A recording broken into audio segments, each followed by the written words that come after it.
Thank you very much, Cathaoirleach. And Cathaoirleach, I raised today to support a call that has been made by the other House by Deputy Willie Penrose that the Department of the Environment should impose an immediate moratorium on any planning or developments for any further wind farms across the country until such time as the Government and indeed the Department of the Environment itself concludes the review that is underway into the guidelines that control the development of these massive wind farms across the country. There are now proposals for 2,500, no less, giant turbines across large tranches of the Midlands. I'd like to commend Minister Phil Hogan and Minister John O'Sullivan for initiating a review of the guidelines. The current guidelines are completely out of date, ineffective and obsolete. This is not a local issue, it's a national issue. It concerns Galway, it concerns Clare, it concerns Westmeath and all across Laois, Offaly and Kildare.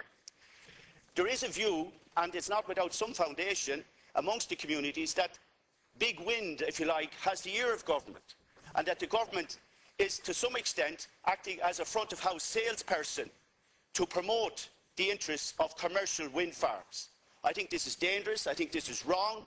I think the community interest and the national interest also has to be embedded in any policy. And I think that I would call on the government to step back from what seems in some quarters to be a cosy relationship with elements of private companies who are promoting these massive wind farms. There are concerns which are genuine about the scale, the social impact, the sustainability and the setback from existing developments.